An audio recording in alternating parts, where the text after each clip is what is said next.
Hello everyone, welcome to our YouTube channel. हमारा आज का सेशन कॉर्पोरेट अकाउंटिंग के एमसीक्यूज पे है। हमने कॉर्पोरेट अकाउंटिंग पे ऑलरेडी फर्स्ट क्लास अपलोड कर दी थी जहां हमने 50 एमसीक्यूज डिस्कस किए थे और आज के सेशन में अगेन हम इसके 50 एमसीक्यूज डिस्कस करने वाले हैं। ये सारे एमसीक्यूज हर एक कॉमर्स बेस्ड कॉम्पिटिटिव एग्जाम्स के लिए इक्वली रेलेवेंट है, तो इनकी प्रैक्टिस आप लोग बहुत अच्छे से कर लेना। तो चलो फिर जल्दी से अपना आज का सेशन स्टार्ट करते हैं, जहाँ हमारे पास सबसे पहला क्वेश्चन है, liquidators final statement of account is prepared when only in case of members voluntary winding up, only in case of compulsory winding up. देखो, लिक्विडेटर्स फाइनल स्टेटमेंट तब बनता है ना जब आप अपनी कंपनी को वाइंड अप करते हो। अब वाइंडिंग अप तो बहुत सारे फॉर्म में हो सकता है, आप अपने मर्जी से कर सकते हो, दैट इज़ वॉलंटरीली, या हो सकता है कि आपको कोर्ट ने बोला हो, दैट इज़ कंपल्सरीली आपको वाइंड अप करना हो। बट हर केस में आपको लिक्विडेटर्स फाइनल स्टेटमेंट बनाना होगा। करेक्ट आंसर होगा C, in all modes of winding up. Next, debentures having a floating charge on assets having priority in payment over secured debtors, no, unsecured debtors.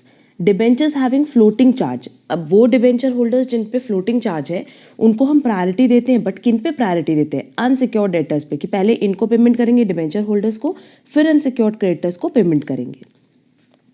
Next, in case a company being liquidated is solvent, the interest on debentures is paid up to the date of commencement of winding up, no, balance sheet preparation date, no, payment to debentures। जब तक आप debentures को payment नहीं करते, मतलब जब आप debenture holders को पेमेंट कर रहे हो ना, उस डेट तक आपको इंटरेस्ट का भी पेमेंट करना होता है। तो करेक्ट आंसर होगा C. Next, amount due to the government for purchase of goods is an example of unsecured creditors. Next, list H shows which account? A list contributories, B list contributories, deficiency और surplus. अब ये जो liquidation में हमने देखा था list A, list B and so on, तो इस लिस्ट पे ना हम एक डिटेल डिस्कशन कर देंगे सो दैट आप लोगों को ईजिली ये लर्न हो पाए। The extra amount charge by shipping company as a percentage of freight, इसको हम कहते हैं primase.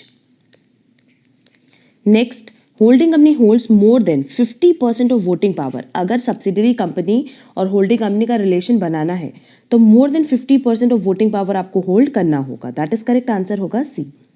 In associate companies one company holds dash of share capital. अब एसोसिएट कंपनीज मतलब सिग्निफिकेंट इन्फ्लुएंस की बात कर रहे हैं, एंड सिग्निफिकेंट इन्फ्लुएंस मतलब more than 20% of share capital आपको होल्ड करना होगा। करेक्ट आंसर होगा A, more than 20% but less than 50%। Less than 50% क्यों? क्योंकि अगर 50% से ज़्यादा होगा तब यहाँ पे एसोसिएट्स का रिलेशन नहीं होगा, तब हो जाएगा होल्डिंग एंड सब्सिडरी का रिलेशन। टर्म सब्सिडरी कंपनी ये किस सेक्शन में डिफाइन किया गया है? Section 2 subsection 6। Minority interest represents. अब माइनॉरिटी इंटरेस्ट क्या होता है? जब हम लोग CFS बनाते हैं, that is consolidated financial statement, तो उसमें कुछ शेयर्स, तो इस कंसोलिडेटेड फाइनेंशियल स्टेटमेंट में होल्डिंग कंपनी होती है, सब्सिडरी कंपनी होती है। सब्सिडरी कंपनी के कुछ शेयर्स तो होल्ड करती है होल्डिंग कंपनी और बाकी शेयर्स थर्ड पार्टीज होल्ड करती है। तो ये जो होल्डिंग कंपनी, नो डाउट ये मोर देन 50% होल्ड कर रही होगी, तो रिमेनिंग जो थर्ड पार्टीज हैं उनको हम क्या कहते हैं? Minority interest. तो as per given option correct answer होगा C, shares owned by third parties in a CFS of holding company.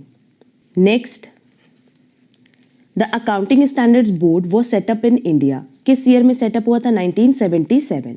International accounting standards committee ये कब आई? 1973। As per the Indian accounting standard disclosure of accounting policies ये based है accounting standard 1 पे। अब देखो, accounting standard के name और number as well as Ind AS के नेम एंड नंबर हमने सब अपलोड अपने चैनल पे किए हुए हैं। अगर वो क्लास अभी तक आपने नहीं की है तो उसकी लिंक आपको डिस्क्रिप्शन बॉक्स में दी गई है।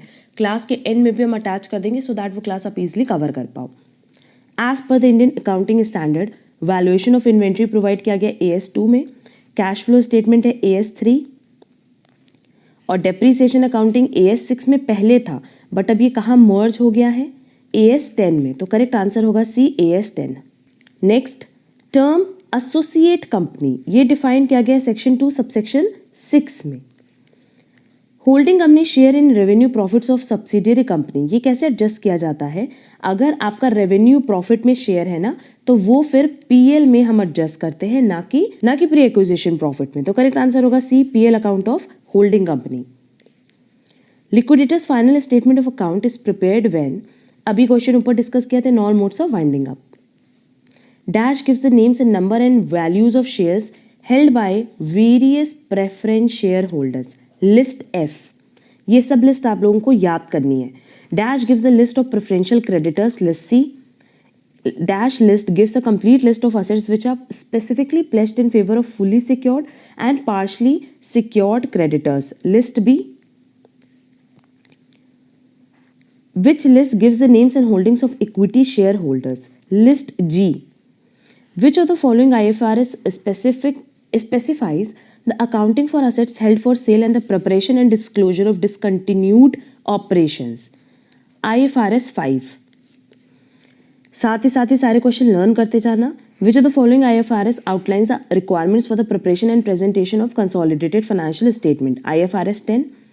Market price per share dividend divided by earning per share, क्या कह रहा है कि अगर हम MPS को EPS से डिवाइड करें तो मेरे पास क्या आता है, प्राइस अर्निंग रेशियो, क्योंकि इन दोनों को मल्टीप्लाई करने पे MPS आता है। तो करेक्ट आंसर होगा A, price earning ratio.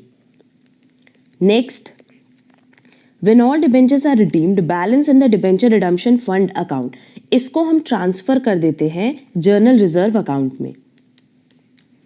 According to SEBI guidelines, a company will have to create debenture redemption reserve equivalent to the amount of the following percentage of debentures issued। 50%, मतलब जितना debenture issue किया उसका 50% आपको कहाँ डालना होता है, DRR में। Next, premium on redemption of debentures. अब premium on redemption of debentures क्या है, पर्सनल अकाउंट है। Debentures can not be redeemed at, debentures को आप पार पे रिडीम कर सकते हो, प्रीमियम पे कर सकते हो, मोर देन 10% प्रीमियम पे भी कर सकते हो, बट डिस्काउंट पे नहीं कर सकते। Next, corporate accounting helps organisation in taking management decisions, yes. Formation of planning control system, yes. Expert advice in financial reporting with formulation and implementation of organisational strategies. Correct answer होगा D, all of the above. Total capital of the company is divided into units of small denominations, और हर को हम क्या कहते हैं, share. Dash meanings issuing shares at price above its par value, that is face value. अगर face value से ज़्यादा है, मतलब अगर मान लो फेस वैल्यू 10 है तो हम कह रहे हैं कि हम 11 रुपये पे इशू किए, इसको हम कहते हैं issue of share at premium. Means accepting a price which is less than the face value of share, issue of share at discount. If a share of 10 is issued at 10, तो ये no doubt क्या है, पार, that is correct answer होगा सी, पार, कि जितने का share है उतने पे ही इशू कर रहे हैं। ESOP का फुल फॉर्म क्या है, employees stock option plan. Dash is grant of shares at a discount और without monetary considerations, sweat equity shares. Under scheme a company offers its shares to its employees as a part of public issue और otherwise. अब क्या कह रहा है कि company की कौन सी स्कीम होती है जिसमें कंपनी अपने एम्प्लॉयज को शेयर्स देता है as a part of public issue of otherwise, public issue और अदरवाइज, ESPS, ESPP। देखो ऑप्शन में दिया ESPS, ESPP, ESOP, both A and B। अब अगर हम ESPS की बात करें, ESPP का फुल फॉर्म है एम्प्लॉय स्टॉक परचेज प्लान और ESOP का फुल फॉर्म है एम्प्लॉय स्टॉक ऑप्शन प्लान। तो किस स्कीम में आपको पब्लिक इशू का पार्ट बनाया जाता है, ESPP में, तो करेक्ट आंसर होगा B। Next, dash is the type of under writing. Complete under writing भी होता है, पार्शियल भी होता है, जॉइंट भी होता है, करेक्ट आंसर होगा D, all of the above. Preference shares are also referred to as dash because they combine both equity-like and debt-like characteristics. Preferred securities, hybrid instruments, dividends, both A and B. Preference shares के लिए कह रहा है कि जहाँ पे equity and date दोनों mix होते हैं तो उनको हम प्रेफर्ड सिक्योरिटीज भी कहते हैं और हाइब्रिड इंस्ट्रूमेंट्स भी बोलते हैं। Dash refers to accounting relating to corporate bodies or joint stock companies, corporate accounting. Dash is primarily concerned with the preparation and presentation of accounts in accordance with the provisions of the Indian Company Law. Correct answer होगा corporate accounting. From the point of view of their incorporation or registration, companies can be classified into chartered companies, statutory companies, registered companies, और correct answer होगा D, all of the above. East India company, ये किसका example है, chartered companies का। RBI, LIC and UTI, ये किसका example है, statutory companies का। Companies formed and registered under the companies act 1956 और 2013 और registered under the previous companies act उन सारी कंपनीज को हम कहते हैं registered companies. Companies incorporated under a special charter by a royal charter which lays down objectives, rights, duties, etc. of the companies, इनको हम कहते हैं chartered companies. Dash are those companies which are not private companies. Limited companies होती हैं, proprietorship companies होती है, registered companies होती है, but public company कभी भी private company नहीं हो सकती. Dash involves setting cost in advance considering the normal production output. Retail costing, standard costing, क्योंकि स्टैंडर्ड कॉस्टिंग में क्या होता है कि पहले से ही हम सोच लेते हैं कि कितना हमारा प्रोडक्शन आउटपुट होगा। एंड आज का लास्ट क्वेश्चन है, dash method is an easy approach to determine cost by deducting profit from the sales price. Retail costing, standard costing, absorption costing, all of the above. Retail costing क्योंकि इसमें simply आप sales में से profit minus करके cost का calculation कर सकते। ये नेक्स्ट 50 एमसीक्यू से रिलेटेड टू कॉर्पोरेट अकाउंटिंग, जहां हम बहुत सारे चैप्टर्स कवर कर रहे हैं। जैसे यहाँ देखो हमने लिक्विडेशन भी कवर किया, तो अकाउंटिंग स्टैंडर्ड भी कवर किया। अब अगर इन क्वेश्चंस में कहीं पे भी कोई डाउट है तो आप कमेंट बॉक्स में कमेंट करके पूछ सकते हो। एंड अगर आपको आज की क्लास यूजफुल लगे तो वीडियो को लाइक, कमेंट, शेयर जरूर करना। हम इस तरीके से कॉर्पोरेट अकाउंटिंग की बहुत सारी क्लासेस अपलोड करने वाले हैं back to back, so that maximum preparation आप लोग की हो पाए। अगर आप हमारे चैनल पे नए हो तो चैनल सब्सक्राइब जरूर कर लेना, सो दैट आगे की क्लासेस की नोटिफिकेशन आपको टाइमली मिल पाए। अब हम लोग मिलेंगे हमारी नेक्स्ट क्लास में। आज के लिए बस इतना। Thank you so much.